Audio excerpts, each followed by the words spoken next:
Bueno, y diversas reacciones ha generado esta propuesta tributaria de la candidata Michelle Bachelet, con que espera recaudar cerca de 8.200 millones de dólares para financiar, entre esas, la rama, por ejemplo, educacional. A ver, queremos, por supuesto, ahondar un poco más en este tema, y nos acompaña y nos encontramos con el presidente de la Asociación de Exportadores de Manufactura y Servicios ASECMA, Roberto Fantuzzi, a quien le damos la bienvenida. Muchas gracias por la invitación. A ver, ¿qué le parece esta propuesta de reforma? Mira, yo creo que positivo, esto en general. Lo pone en una agenda, ¿verdad?, de discusión, y parece que han sido bastante inteligentes porque todos los candidatos están hablando de lo que dice la Bachelet. Pero a mí lo que me llama la atención como empresario y como ciudadano común y corriente, que lo principal es poner, primero, saber en qué se va a destinar estos recursos. En educación, pero ¿qué tipo de educación? ¿Qué calidad de educación? ¿A dónde va a ir estos recursos? Y yo creo que la segunda bomba social, que también hay que agregar a los recursos para saber en forma definitiva, es la salud, porque yo creo que la mayor inequidad no solo está en la educación, sino que es mucho mayor en la salud. Entonces, estos dos factores que teóricamente son derechos hoy día, que es fundamental considerarlo como tal, ¿cuántos recursos requieren? Dice que 8.000, pero ¿cómo se van a destinar? Eso es mi primera preocupación. Segunda preocupación, y me da rabia, reconozco hidalgamente, que hablan todo de las pymes, un manoseo del término pyme, yo, que en el caso particular, que estoy permanentemente con este sector, llega el momento, los que hubo cuando tienen la guitarra puesta, cuando llegan al poder, la verdad que ninguno da bola. Te citan un mes más, claro, que llama una gran empresa, incluso, y todos sabemos, y está bien que sea así, no estoy haciendo esa discusión, los presidentes, los ministros de Hacienda van a rendir cuentas al CEP, no sé, una vez al año. Las pymes, con mucho agrado, a veces una vez al año van a visitar a su institución cuando hacen la comida anual.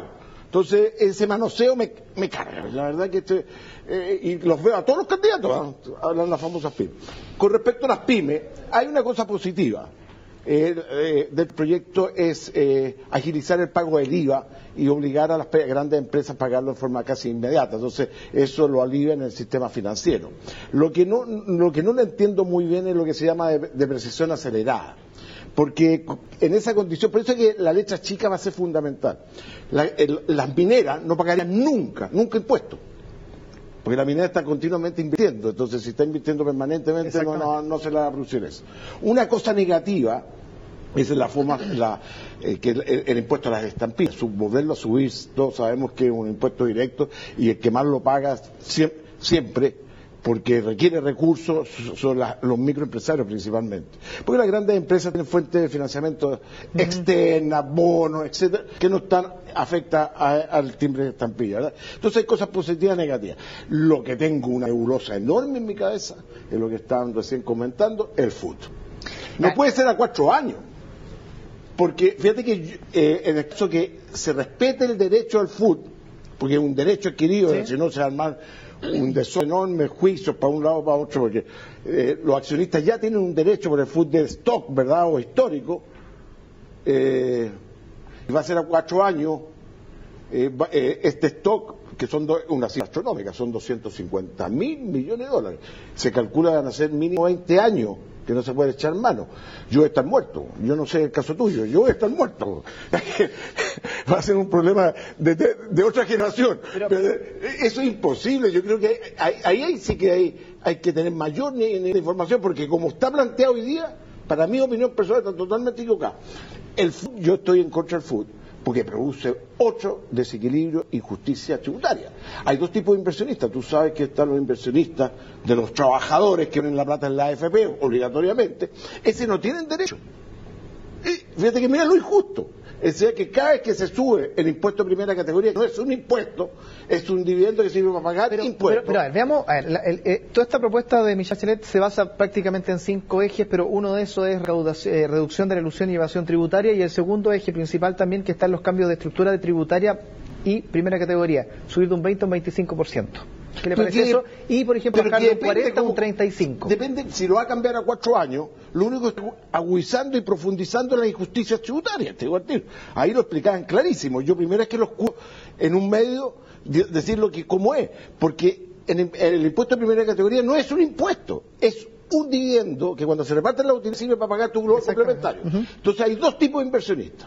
el inversionista de la AFP, que son los trabajadores, que no tienen el derecho, yo no sé por qué no tienen el derecho, y el inversionista que recibe dividendos y que tiene el derecho. Fíjate que cuando yo tengo ingresos provenientes de dividendos, solamente haciendo una cosa pura, y estoy en el tramo más alto, pago 40 menos 20, pago 20 impuestos. Y el que está trabajando con el sudor de su frente y recibe ingresos y está en el mismo tramo, paga 40. Mira la injusticia que hay. Pero si aplicamos la teoría de la candidata, en este caso, es peor, porque tú pagarías 35 y el accionista proveniente de dividendos pagaría 10, porque 35 menos 25.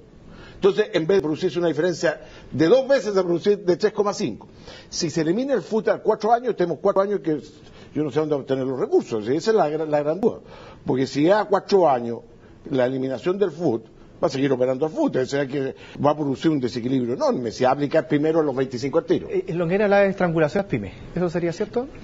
No me hablís de las pymes porque es el término más manoseado que estoy diciendo como lo dijeron. Longueira dijo que se estrangularía a las pymes, así lo dijo.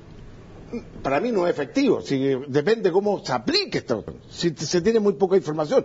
Es injusto de parte de Longueira, de Alamán y todos los candidatos hablar de la famosa pyme, porque nunca han estado en una pyme y nunca han dirigido una pyme, salvo, mira, yo quiero ser honesto, con Longueira seguramente cuando fue ministro fue el único ministro, para mi opinión, que fue tijera de goma, como le decían, porque el Ministerio de Economía no corta nada. Pues, el Ministerio de Economía nunca... Ahí cortó porque hizo una serie de proyectos que, en el fondo, puso en la agenda de discusión de todos los días... ¿Tiene algo más de derecho a hablar sobre las pymes, entonces? Tiene algo de derecho, pero no manoseen el término, por favor. Porque cada vez que uno los invita a reuniones, gente no van, uno los va a escuchar a ellos. Entonces, su declaración de que las estrangularían, ¿sería tan así? ¿De acuerdo a lo que usted dijo? Depende, por ejemplo, la cuestión del IVA es positivo.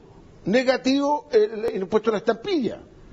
El FUT para las pymes es bastante relativo, porque la verdad es que generan muy pocas utilidades y tienen una cosa positiva también, se me había olvidado, que de 5.000 UTM, tú sabes que existe el 14, que hasta el nombre es feo, las cosas de la pyme, suena hasta feo el nombre, se va a 14.500, eso es positivo, porque ahí va a haber un mayor monto para exención, ¿verdad?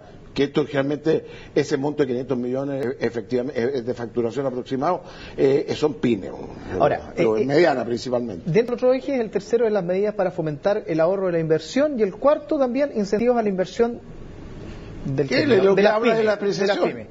Cuando se habla de la inversión, por ejemplo, que hablan del sistema simplificado de tributación de las pymes, en fin, ¿comparte ese tipo de temas? No, si existe hoy día, seguramente lo van a perfeccionar.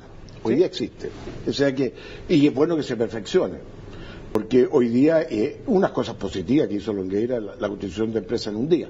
Que no es un día, pero es bueno, y bajan los costos. Entonces, si se profundiza en ese tipo de acciones y se moderniza un poquito el sistema, yo creo que va a ser positivo. Y va a ser tema, y seguramente todas las campañas van a tener esos puntos. Vamos a ver cómo termina esto. Muchas gracias. Muchas gracias a ustedes.